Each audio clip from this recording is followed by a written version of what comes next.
Muy buenos días, bienvenidos al Salón Abrirse las Constelaciones de Ediciones La Luz. En esta edición, la número 27 del Premio Celestino de Cuentos. Como comenzamos ayer a celebrarle y a rendirle homenaje a Jorge Luis Borges, conmemorando un poco los 40 años de esa entrada a otra dimensión, como comentábamos en la jornada de ayer del autor argentino, hoy vamos a tener como una continuación del panel que realizábamos ayer con Manuel García Verdesia y Eugenio Marrón en este mismo sitio. 40 años sin el Hacedor. Para esa continuación del panel y específicamente para abordar la obra de Jorge Luis Borges más enfocada en la parte narrativa, más incluso a propósito con el Premio Celestino de Cuentos, nos acompañan esta mañana Rubén Rodríguez y Robert Raes, dos ganadores del Premio Celestino, el autor que va a inaugurarlo en 1997 con Flora y el Ángel, y Robert que ganó en la edición número 20, Robert, 23, 22, por ahí, ¿no? O sea, en el 2020, vamos a dejarlo en el 2000, en la edición 21, Robert Raes. Yo, antes de darle la palabra a mis dos invitados en esta mañana, quiero hacer una pequeña introducción con una anécdota que nos va a dar un poco, Robert, el pie para hablar de lo que sería lo borgiano o las múltiples maneras en que Borges ha influido en otros autores. Cuando en la década de 1950 aproximadamente, Witold Gombrowicz, el importante narrador polaco, autor de ese rarísimo libro que es Perdidurque, que estaba exiliado en Argentina, se despide, va de regreso a la Europa, pasado la Segunda Guerra Mundial. Gombrowicz está en el puerto en un vapor y han ido a despedirlo los jóvenes narradores, los jóvenes escritores argentinos. Están todos allí despidiendo al maestro de la novela polaca. Y Gombrowicz cuenta que les dice medio en broma desde el vapor: muchachos, asesinen a Borges. ¿Qué quiere decir Gombrowicz de alguna manera? O sea, Borges es ese gran elemento adiposo, es esa manera, esa forma de escribir de la cual no van a imitar, y si no rompen ese modelo de alguna manera, no van a crear una nueva forma de escribir en Argentina. Sobre todo se refería a Gombrowicz a esta gran influencia de Borges en la narrativa.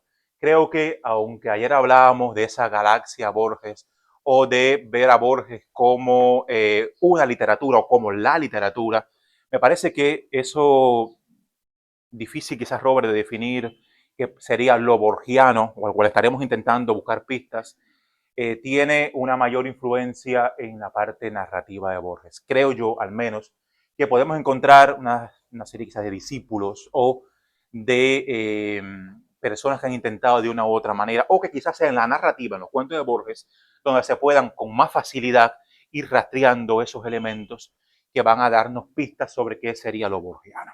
Me parece incluso mucho más claro, mucho más específico encontrar estas pistas en los cuentos de Borges que en los poemas o que en los ensayos de Jorge Luis Borges. Para un poco pensar estos elementos de lo borgiano, hasta qué punto es esa adiposidad borgiana, es recomendable, fácil, difícil, imposible, ¿no? De imitar, Robert. Quiero comenzar contigo un poco para ir como que clarificando al Borges narrador. ¿Qué libros, qué esas antologías, recopilaciones, libros de cuentos marcan ese trayecto en la obra narrativa de Jorge Luis Borges? Todo tuyo. Bueno, buenos días. Eh, es difícil, ¿no? Tratar de abordar a Borges Uh -huh. desde, desde ese punto, ¿no? Una cosa inmensa realmente Borges y a la vez, de alguna manera, tan sencilla. Porque yo recuerdo cuando uno comienza, es decir, cuando vamos de nuevo al anélico, Eras León decía que Borges, que de Borges no se podía aprender nada. Borges entenderlo como un circuito cerrado, que por ser de hecho un circuito cerrado y no sacar nada en concreto es inimitable. Porque una vez que usted intenta imitar el esquema narrativo, digamos, de alguna manera de Borges, termina siendo demasiado obvio. Él decía, entre sus, ofrecí en esa conferencia, que Borges no, es decir, la forma en el cuento de Borges es la misma. Borges es personaje, Borges es autor, Borges es personaje, está con Bioy en una casa y ven una enciclopedia y se ponen a hablar. Ellos dos. No, porque en esta enciclopedia británica, en el tomo 21, hablan de Ukbar, una civilización del Medio Oriente, y ahí comienza una serie de disquisiciones, ¿no?, entre ellos dos, donde se terminan entendiendo a Tron y Ukbar, Tron como el planeta, Ukbar como la civilización, Orbis Tertius, la gran secta que crea esos 20, 21 tomos falsos de esta enciclopedia. Es decir, el relato de Borges es, de alguna manera, una trampa, pero una trampa que se repite. Lo vemos también en otros cuentos, cualquier persona que, sí, de una manera, digamos, amplia, ¿no?, viendo el universo borgiano. Pero entonces, entramos en otros cuentos de él, que serían los cuentos de cuchillero, o los cuentos, de alguna manera, criollos, o se puede decir costumbristas. Gauchesco. Los gauchos, ¿no?, que es Los un universo totalmente diferente, donde lo fantástico no es lo importante, sino este retrato de la pampa argentina, ¿no?, del gaucho. Y de los barrios marginales de Buenos Aires. Ajá. Sí, esta cuestión. Sí, ya tenemos por ahí dos vertientes de lo borgiano. Por un lado, esta falsa historia, sería incluso como un falso ensayo.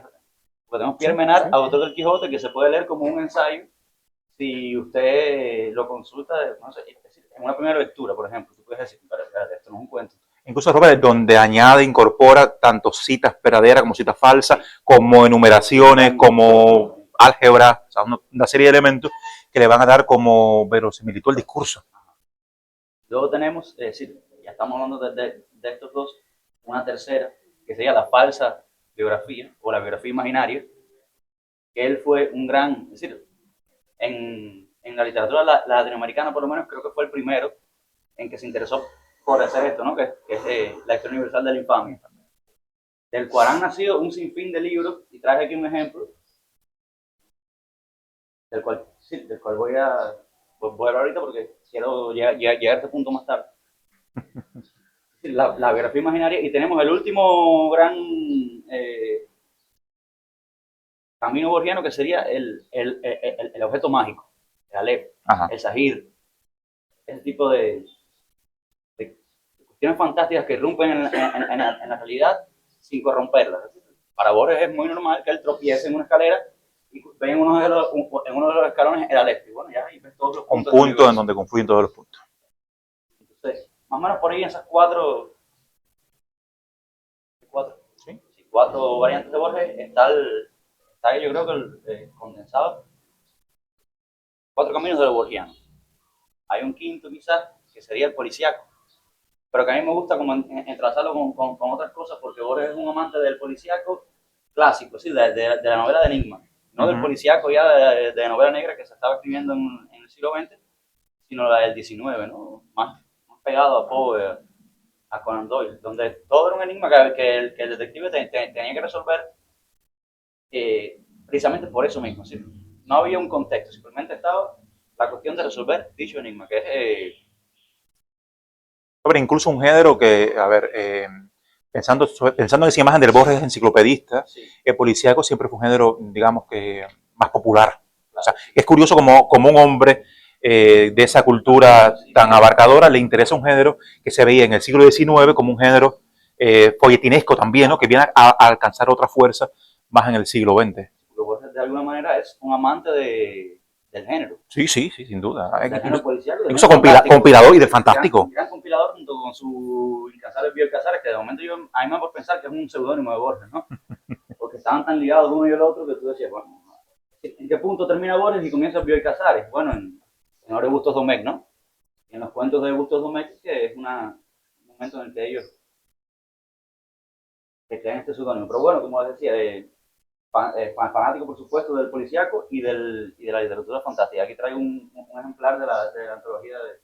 Me de los cuento. mejores cuentos policíacos, el primer tomo, donde si uno revisa el índice se va a dar cuenta que evidentemente es un amante del policíaco de Enigma, no del policíaco ya en novela negra, ¿no? Sino más bien en variante más del siglo XIX.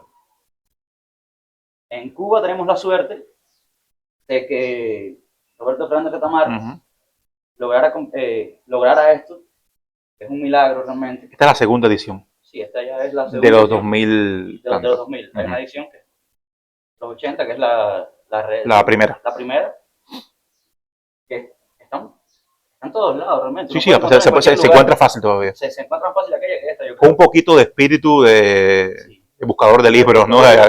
Pero se encuentra. Llegas al libro, entonces Andrés Tamar relata en el prólogo que él va a Argentina, conversa con Borges. Le pide por favor, porque sabemos que Borges es un hombre de pasiones políticas complicadas, ¿no? Un hombre de derecha. Un hombre que en su momento alabó a Videla y a Pinochet, y eso le valió ciertas críticas y ciertas cosas que no llegaron nunca, ¿no? Como un Nobel, digamos. Y entonces Retamar hizo esta compilación en páginas escogidas donde hay poesía, hay ensayo y hay relatos. El mayor grueso está en el relato, ¿no? Relato. Donde incluyen Hombre en la esquina rosada, que Borges... Que pertenece al primer libro. De la infamia, que de paso es un cuento que no tiene nada que ver con ese libro, ¿no? Es un libro que es un libro de falsas biografías, y Homero está su último cuento, incluso fuera de todas las partes del libro, ¿no? Tú dirías, bueno, esto parece que es un añadido a aquello que faltaba, vamos a incluirlo. Y Borges incluso luego renegó ese cuento, no quería publicarlo. Retamar le dijo que por favor. Y bueno, aquí está el cuento. Tristemente Borges fallece antes de que terminen la edición. Pero bueno, los lectores cubanos tenemos esa suerte. Digo esta suerte porque por lo menos este libro yo lo compré quizás en el 2012, 2011. Y lo he leído, lo he releído, lo he tachado, lo he vuelto a tachar, nunca lo he prestado. Porque bueno, Borges es, como decía ayer Marrón, la literatura. Pero yo no diría la literatura universal. Yo fuera más concreto y llegara a la literatura latinoamericana. O sea, si hay un punto de inflexión en la literatura latinoamericana es Jorge Luis Borges. Es el inicio del canon, ¿no? El hombre que hace... El antecedente del boom. Decía Piglia, por ejemplo, que Borges era un escritor del siglo XIX. Sí, evidentemente, Borges es un escritor del siglo XIX. Pero eso no quita el hecho de que sea el escritor. Que en Latinoamérica todos queremos, es decir, todos leemos, o todos queremos imitar, o todos queremos tener algo de Borges en nosotros, ¿no?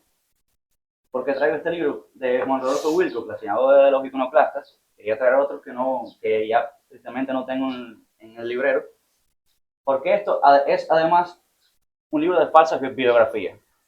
Juan Rodolfo Wilcox, Roberto Bolaños, con la literatura nacional en América, los dos van por el mismo camino de Borges. Inician como Borges con libros de falsas biografías. Borges comienza con la Historia Universal de la Infamia y Bolaño, por lo menos, lo primero que publica es la literatura nacional en América. Juan Rodolfo Wilcox, lo primero que publica, por lo menos en español, es la sinagoga de los iconoclastas. Es decir, hay una manera de entrar a la literatura con estas falsas biografías. Porque, por supuesto, no es un invento de Borges. Borges es un gran lector. Un gran lector de los enciclopedistas del siglo XVIII y un gran lector también de Marcel Schwab, que en su momento escribió Vidas Imaginarias. Vidas Imaginarias. Que no es más que esto, ¿no? Es decir, es un libro que se repite, como decía Marrón, es decir, una estructura que se repite una y otra vez a lo largo de la literatura y llega hasta el día de hoy. Me refiero, por supuesto, a ejemplos latinoamericanos puramente porque quiero entrar dentro de este universo, ¿no? De lo que es lo latinoamericano. Casualmente estaba leyendo hace unos días, en lo que me preparaba, un cuento de Melpo Giardinelli, donde Borges es el protagonista. Otro argentino. Otro argentino. Y un protagonista dentro de un relato inequívocamente borgiano. Melpo Giardinelli está en un vuelo que va hacia Estados Unidos, de Argentina a Estados Unidos, y se entera que Borges está en primera clase. Melpo Giardinelli habla con la aeromoza, ella lo deja pasar a la primera clase a saludar a Borges, él va, lo saluda, habla con él. No, yo soy un escritor argentino, que yo quería conocerlo, tal. Borges le habla de momento entonces de un libro que él está escribiendo, una supuesta novela, que está en una carpeta roja, y se la deja leer. Él se retira a su clase comercial, se lee el libro, cuando se lo va a volver, Borges está dormido, se lo deja sobre las piernas. Cuando llegan a Estados Unidos que bajan, él ve que Borges se va por ir para allá sin la carpeta y de momento un hombre por acá sale con la carpeta roja. Y él dice, caramba, ahora Borges va a pensar que yo le robé la carpeta. Hasta que ahí el relato como tal termina y comienza una segunda parte que es en la que él y Borges coinciden nuevamente en Uruguay en un congreso de escritores y Borges hace un relato sobre una vez que él soñó en un avión que le entregaba una carpeta roja con una novela a un hombre que se la robaba. Sí. De alguna manera es un relato extremadamente borgiano. Ese objeto mágico perdido. Y lo interesante es lo de la novela, porque Borges es un detractor de la novela. Al menos como escritor de novela. De novela. Él no escribió nunca una novela. Ahora hay un... Sí, siempre. Pues, sí, el mito no, ese, claro. Cada cierto tiempo nace el mito de la novela perdida de Borges. En Suiza. Que María Cordama la tiene. Que ya tenemos que decir que, bueno, sí, vamos a asumir en un plano borgiano de realidad que existe esa novela, ¿no? Existe esa novela y que está publicada bajo el seudónimo de, no sé, de Ricardo Piglia y se llama Respiración Artificial. o cualquier otro escritor latinoamericano. Básicamente eso sería, yo creo, lo más importante en la narrativa de Borges, que pega. Es una narrativa que te abarca en su totalidad cuando tú te adentras en él. Por lo menos a mí Aleph me resultó tanto el cuento primero leído aquí como ya después una consulta del libro, ¿no? Verlo en la amplitud total de lo que es el libro. Era una cosa que te asfixiaba, ¿no? Porque tú dices, ¿qué nivel de imaginación o qué nivel de insertar esto fantástico tan verosímil dentro del plano de realidad? Y Borges, bueno, es un maestro haciendo esto. El libro de arena. El libro de arena. Ejemplo bastante claro. El Sahir, este objeto mágico que va cambiando cada vez que se traspasa y termina hecho una moneda. Por arriba sí, creo que es lo que yo quería decir. Gracias, Robert. Yo, o sea, mientras ibas hablando, recordaba algunos elementos, eso que decías de cómo Piglia se refería a Borges como escritor del siglo XIX. Y uno, o sea, si se pone un poquito, digamos que a historiar qué se escribía en América Latina en el momento en que Jorge Luis Borges está publicando Historia Universal de la Infamia. A mí me parece incluso que Borges es hasta un tipo muy adelantado, incluso casi hasta una especie de antecedente de la posmodernidad en muchos de los cuentos de Borges, que lo hacen ya en los años 20, 30 y 40, sobre todo porque estos dos libros, Ficciones y el Aleph, son de 1944 uno, y bueno, los dos son de los primeros años de la década del 40. Un adelantado de la posmodernidad. ¿A qué me refiero? O sea, ese mismo hecho de que el autor sea un personaje, no pasa en todos los cuentos de Borges, pero sí pasa en una gran parte de cuentos de Borges, incluso donde el personaje se llama Borges. Borges habla de Borges en un plano donde Borges conoce a Borges y Borges habla con Bioy Casares. Esos elementos donde el tiempo juega estructuras singularísimas a la hora de trasladarse en la narración o de una época a otra, ese elemento propio del personaje como narrador o la autorreferencialidad o las múltiples maneras de Borges, digamos, de romper los géneros, esa mezcla entre cuento y ensayo. O sea, quienes no han leído a Borges, por ejemplo, Borges puede crearse libros ficticios y sustentar todos esos libros en una, vamos a decir, una teoría literaria sólida, amparada en páginas, tomos, citas específicas, de autores reales que hablan de libros ficticios. Y así está mezclando, incluso a manera de casi de ensayo. Hay cuentos de Borges que parecen pequeños ensayos, en donde si te crees el hecho, das por cierto el libro, das por cierta la cita. Borges es capaz de citar a la enciclopedia británica, tan famosa y tan importante en su formación como lector, y en el de muchísima gente, creo que a inicio del siglo XX, con páginas que no existen o autores que realmente no existen. Todo esto para mí le va dando en los años 20. ¿Qué está pasando en América Latina? No sé, está, pienso en Venezuela con Rómulo Gallego, pienso en algunos primeros, la novela de la Tierra, Sí, todavía está ese... en ese tránsito entre el siglo XX e inicio del siglo XXI, donde hay una fuerte influencia de la novela de la Tierra, quizás rota por Macedonio Fernández en Argentina con el tema de Sí, eh, el novela Museo de de la la... Novela de la Terna y el tema ¿no? de la literatura un poquito más metaficción, un poquito más de... ¿Dónde está, yo creo, esta distinción que hace Piglia?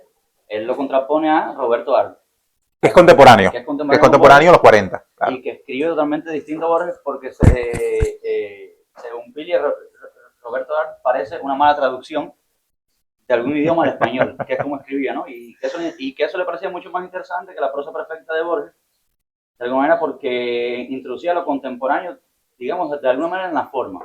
Ajá. La estructura de Borges formal es clásica. Es muy clásico. Es muy clásica. Borges es un autor muy clásico. Ya te digo, los cuentos de Borges responden a cierta estructura que si tú te pones a analizarlo, en la mayoría de los libros se repite dicha estructura. Yo creo que por eso era que Pila hacía esa... De todos modos, no olvidemos que la hace dentro de la ficción. Uh-huh. Es decir, no es Pila como tal, es un personaje de Pila. Es un personaje de Pila que tiene esa licencia. Tiene esa licencia. Yo creo que es válida. De Borges se puede decir lo que uno quiere decir, que siempre va a ser cierto, es Borges. Nada más hay que ver el mismo Borges en unas opiniones tan fuertes que tenía sobre su contemporáneo. Sí, maltrató, llevó bastante contra la pared a unos cuantos de sus contemporáneos. Esa misma obsesión ya a nivel temático, Robert, con los laberintos, con las bibliotecas, con los espejos, con la dualidad del yo, algo que viene, o sea, de mucho antes, pero con esa frontalidad entre yo y el otro cuantos de mí, que está presente en muchísimos de los cuentos, ¿no? Tanto en estos de tema más metafísico como en los cuentos más de la pampa, de toda la historia que él entronca con las luchas de la independencia argentina, o sea, de inicio del siglo XIX, y la lucha de las guerras civiles en Argentina también durante la segunda mitad del siglo XIX. Pero todo esto de la metaficción, de el personaje autor dentro del libro, sí son pistas muy contemporáneas o muy modernas que para los años 20, aunque no están tanto en la historia universal de la infamia, que es un libro todavía en donde se siente cierta, digamos, aunque sea complejo de decirlo, cierta adolescencia autoral, o sea, su primer libro. Y hay cierta digresión temática. Vamos a decirlo de otra manera. Se siente todavía cierto respeto por el canon literario. Exacto. Ya con ficciones. Y el Aleph ya se va como dinamitando un poco. Porque en Historia Universal de la Infamia las historias son un poquito más canónicas, más ortodoxas. Y se fabula a nivel más bien de locaciones, de la pirata china, las historias del medio oeste norteamericano. Ajá. No, más de una. Incluso hay una con estos pistoleros, Robert Ford y el otro. Pero a nivel de estructura, básicamente mantiene el relato tradicional. Nada. Gracias, Robert. Ya damos pistas un poco de cómo el tiempo va a ir moviendo fichas en la obra de Borges y cómo Borges va manipulando las estructuras en pos de esos rejuegos escriturales que tanto bien le hicieron a las letras latinoamericanas en esta época. Para eso yo creo que el indicado Rubén Rodríguez nos va a dar pistas sobre eso, es el tema que habíamos pensado para esta mañana. Borges, el tiempo y el tiempo dentro de los relatos borgianos. Sí, Erian, gracias. Yo traje un texto porque si improviso me disperso. De Jorge Luis Borges supe tempranamente en 1989, que hoy nos parece la guerra de Crimea.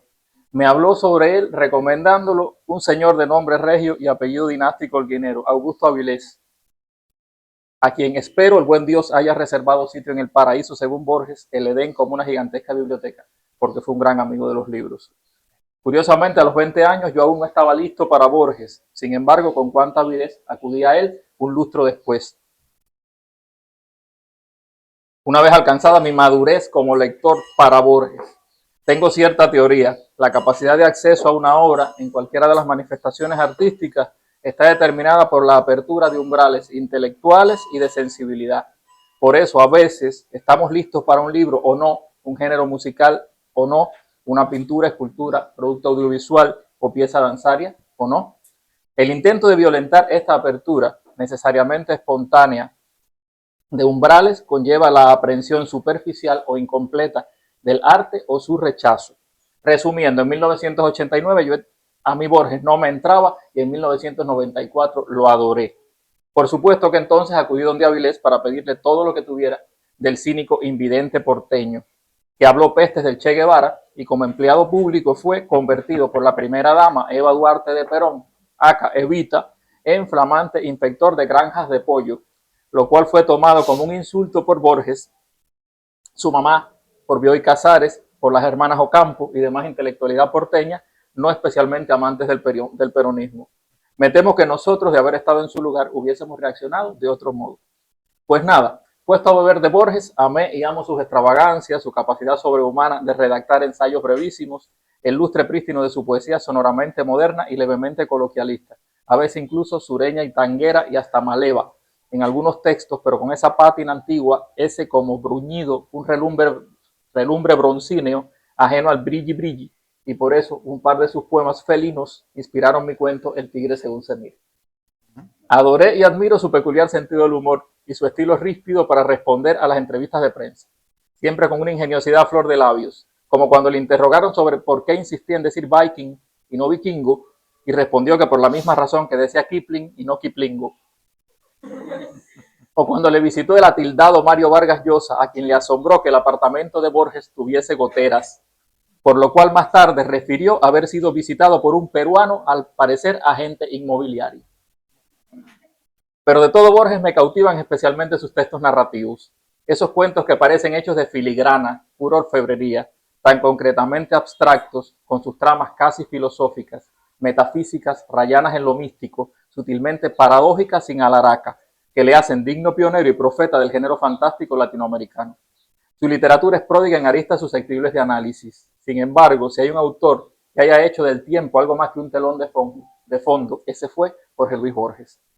Para él, el tiempo no fue una sucesión de momentos sobre los cuales transcurrían sus historias, sino la materia prima de su ficción, un problema metafísico que debía ser abordado con las herramientas de la literatura mayor, un escándalo mayor, como escribió la filósofa María Luisa Pfeiffer, quien añadió que ante ese horror solo cabe construir un universo apoyado en la intuición metafísica de que el tiempo es una ilusión. A lo largo de su obra, Borges nos propone una secuencia de temporalidades: tiempo circular, tiempo ramificado, simultáneo, detenido, tiempo infinito. Cada texto narrativo es un experimento, una variación sobre ese enigma. Hoy les propongo un recorrido por ese laboratorio para determinar las peculiaridades y ver qué ha quedado de ello en la literatura posterior. Comencemos por los extremos entre los que Borges gravita. Por un lado, el tiempo circular, herencia de los estoicos y de Nietzsche, aunque convertido en pesadilla literaria. En las ruinas circulares, un hombre sueña a otro, lo crea desde el pensamiento y al final descubre que él mismo es soñado por otro hombre. La repetición no es redención, sino condena. En la biblioteca de Babel, el universo es una combinatoria de libros. Todo lo que puede escribirse ya está escrito. Allí la circularidad es semántica. Cada libro repite a otro y la esperanza de encontrar el catálogo de catálogos se disuelve en la desesperación. En otro extremo está Funes el memorioso, quien ha perdido la capacidad de olvidar. Su memoria es un registro puntual de cada instante, pero paradójicamente no puede pensar, porque pensar significa generalizar, abstraer, y eso requiere una dosis de olvido. Funes vive aprisionado en un presente eterno y fragmentado. El cuento especula con que nuestra humanidad y nuestra cordura dependen no de la precisión del recuerdo, sino de una articulación subjetiva del tiempo. Entre el círculo y la sucesión infinita, Borges abre una tercera vía, la bifurcación. En el jardín de senderos que se bifurcan, la novela infinita de Sui Pen no es un laberinto espacial, sino temporal. El autor chino Imaginó una obra donde el personaje elige simultáneamente todas las alternativas y crea así diversos porvenires, diversos tiempos que proliferan y se bifurcan. El verdadero jardín no es el tiempo mismo, y al elegir uno no cierra caminos, sino que los abre todos simultáneamente. Hay quien asegura que la propuesta borgiana se aproxima a la teoría de las cuerdas, de los universos paralelos de la física cuántica, pero yo no sé de eso. Pero si hay un cuento donde el tratamiento del tiempo alcanza su punto más radical, ese es el Aleph, un punto del sótano de la calle Garay que contiene todos los puntos del espacio. Pero también, y esto es vital para intentar comprender la propuesta, dicho punto contiene todos los tiempos. Lo confieso, nunca he estado más cerca de freír, los mexicanos dicen fritar mi cerebro, que después de leerme este cuento, el Aleph. Borges narra: vi el populoso mar, vi el alba y la tarde, vi las multitudes de América, vi una plateada telaraña en el centro de una negra pirámide, vi un laberinto roto, era Londres. La enumeración mezcla sin jerarquía cronológica objetos y eventos de todos los tiempos, desde la devastación de la conquista hasta una carta que él mismo escribirá años después. Pasado, presente y futuro coexisten en un único instante abrumador. El tiempo se vuelve un dato más del espacio, no hay antes ni después, solo un ahora infinito, y la experiencia humana es incapaz de procesarlo. El narrador queda, cito, aturdido y casi llorando, porque el lenguaje y la memoria son sucesivos, no simultáneos. Borges debe narrar en el tiempo, con un orden en las palabras, lo que por definición es atemporal. Cada vez que escribe vi, está falseando la experiencia original. Tercero, el contraste con Funes. Mientras que Funes sufría por recordar cada instante de sucesión, quien ve el Aleph vive todos los instantes a la vez. Ambos son paraísos infernales y la conciencia humana no puede soportar la repetición serial ni la simultaneidad. Sin embargo, la literatura puede recrearlas con su capacidad taumatúrgica. Borges ensayó hábilmente otros modelos temporales. En La muerte y la brújula, el detective Lonrod cree descifrar una serie de crímenes según una progresión temporal pura. Pero lo que él interpreta como una secuencia abierta hacia el futuro es en realidad el diseño de una trampa del criminal que lo ha convocado para matarlo en un lugar preciso y en un tiempo que es el último en una serie mágica. El tiempo aquí es cíclico y sacrificial. Lonrod recorre un calendario de crímenes que lo conduce al punto exacto donde se cumplirá la profecía que él mismo construyó. En Tlön Uqbar Orbis Tertius, el tiempo es una construcción idealista. Los filósofos de Tlön sostienen que el tiempo es una ilusión, porque la sucesión no existe en el mundo de las ideas puras. Allí un hecho puede ocurrir varias veces, pero como repetición voluntaria, no como necesidad causal.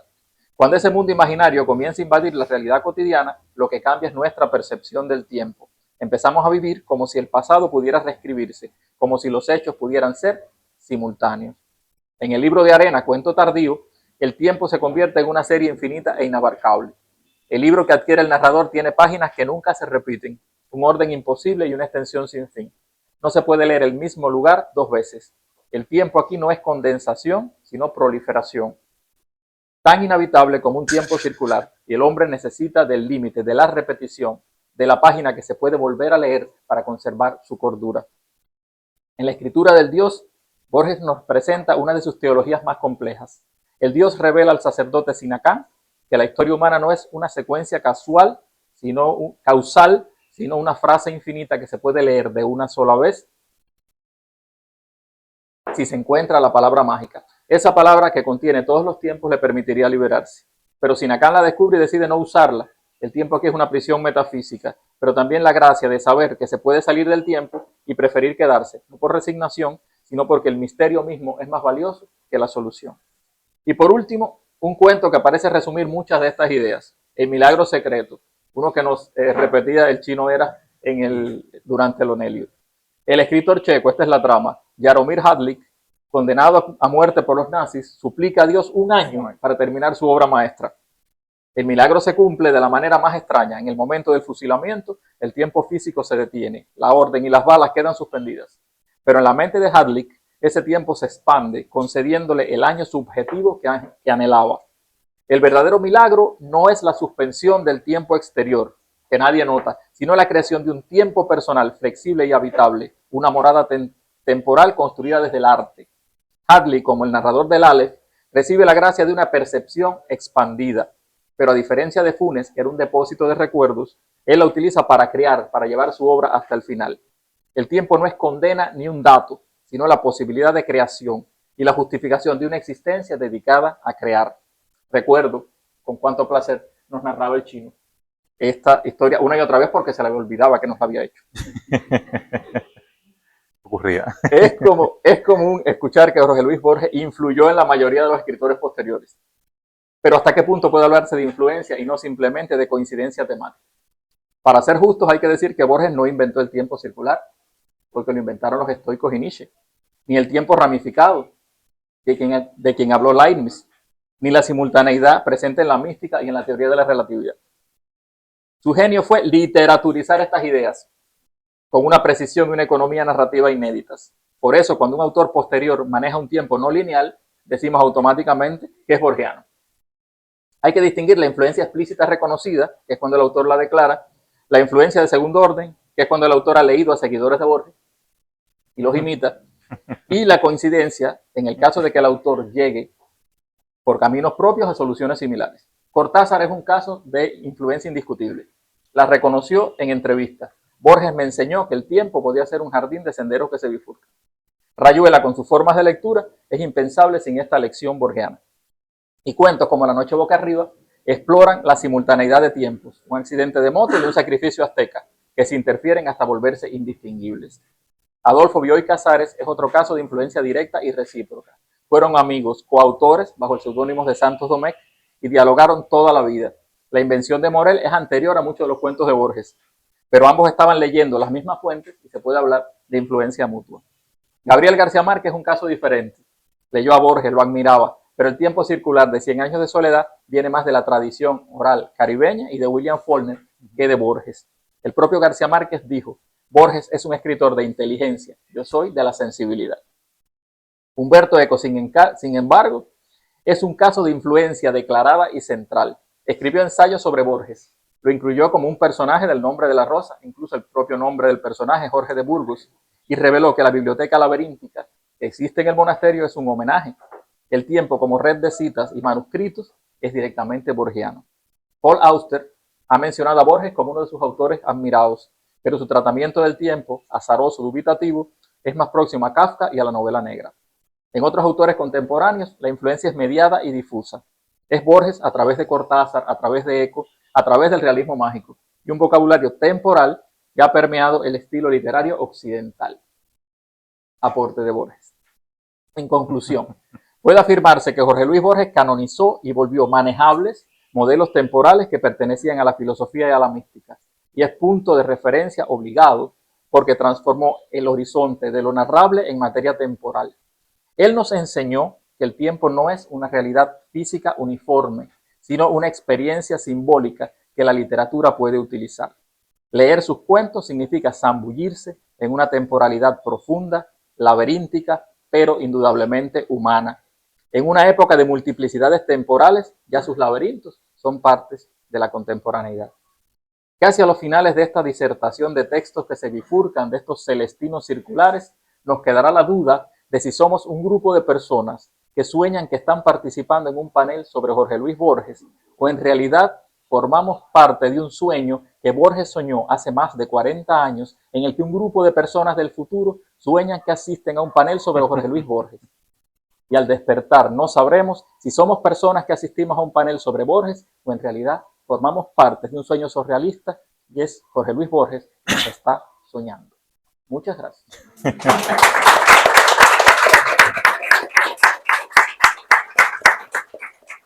Muchísimas gracias a Rubén. Ha sido, como siempre, un excelentísimo texto.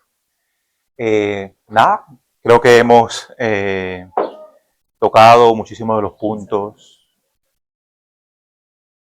Y al final no sé por la grabación. Muchísimos de los puntos de la obra de Borges. Incluso mencionaste a Cortázar y esa deuda de Rayuela con... Y pensaba que Borges es el primero que le publica a Cortázar, o sea, el primer texto de Cortázar, Borges es quien se lo publica. Y en la relación de 100 libros que Borges escogería de ese gran incendio, creo que solo había uno de un contemporáneo y era Cortázar. Los cuentos de Cortázar, todo lo demás prácticamente estaba del siglo XIX hacia atrás, ¿no? Creo que Mujica Lainez estaba acá en el 20, pero sí hay mucha influencia en esa obra, ya directa, en el 50 y tanto, o 40 y tanto, Borges le publica un cuento a ese, Casa Tomada, justamente. El cuento de Cortázar que Borges le publica es de los primeros, o el primer cuento que... Bien, ocurre que Borges le da una pátina seria, intelectual, a la literatura fantástica, que es considerada una literatura de segundo orden injustamente. Como el policíaco. Como el policíaco. Claro. Defensor de los géneros. Un defensor de los géneros. A pesar de ser un hombre de una cultura y de un enciclopédica, ¿sabes?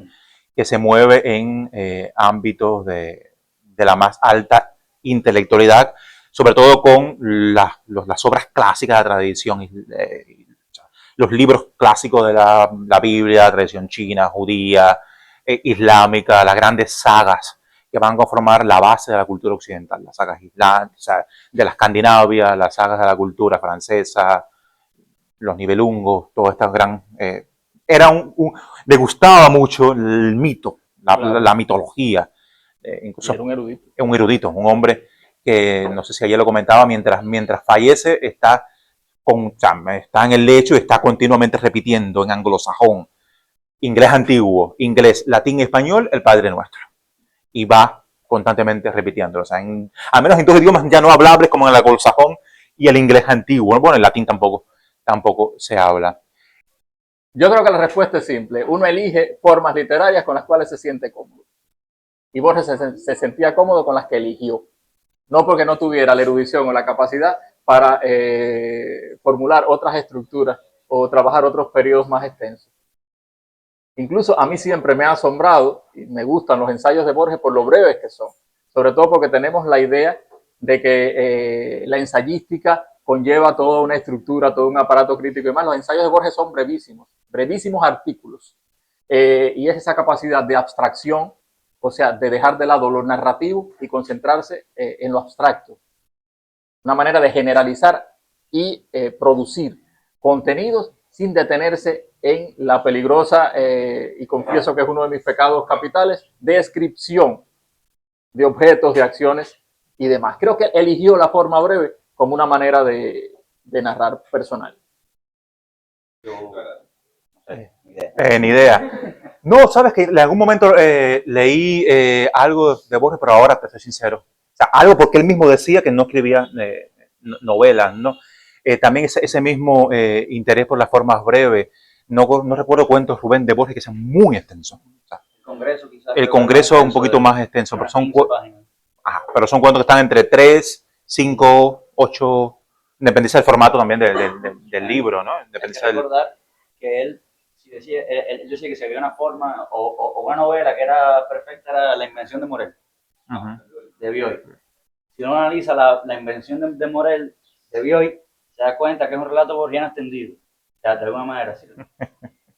Tú lees el cuento, un personaje va hacia un lugar evidentemente mágico donde están pasando cosas que finalmente tienen una explicación dentro del orden de lo real, que tiende a ser un relato borgiano grande. Cuando uno se lee La invención de Morel, es una novela de unas 100 y tantas páginas. Y cuando uno analiza los cuentos de Borges, esta cuestión de las 3 o 5 páginas, Borges es un hombre que no se detiene en escenas, por ejemplo. Borges es un escritor de resúmenes. Él no le interesa lo narrativo, de alguna manera. Es decir, esta distinción que se nos hace muchas veces cuando estamos queriendo escribir, aquí va una escena, aquí va un resumen, aquí va un diálogo. Eso a él no le interesa realmente. Él incluso estaba pensando en un cuento de acá, de Aleph, que es muy breve, que es... Bueno, Ekmasun es brevísimo, por ejemplo. Y es de los más narrados. Biografía de Tadeo Isidoro Cruz. ¿Sí? ¿No? Ajá. Biografía de Tadeo Isidoro Cruz es un relato brevísimo donde al final dice que se esconde en una cueva y termina así. Ese hombre era Martín Fierro. Dice, bueno, padre, pero ¿cómo tú me vas a matar la cuestión del cuento en una línea? Es decir, el punto de quiebre donde yo veo que está el cuento, él lo resume en una línea. Y es que tú dices, bueno, evidentemente no le interesa esta, digamos, de alguna manera, esta forma grande de la novela donde todo puede caber.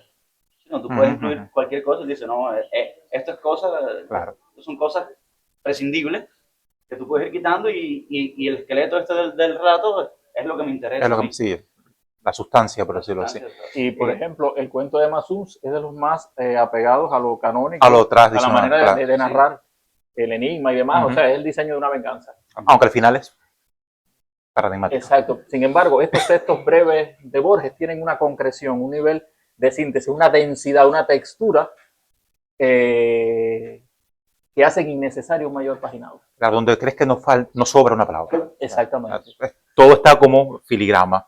Incluso estaba pensando en los textos, ya que a propósito del lema del hacedor, en el hacedor prácticamente son viñetas. O sea, no recuerdo ahora mismo un texto de 2 cuartillas. Incluso son narraciones donde se desmarca de lo tradicional del cuento. Son apenas viñetas donde incluso no hay conflictos o no se marcan las estructuras clásicas del relato. Son pequeños soplos narrativos.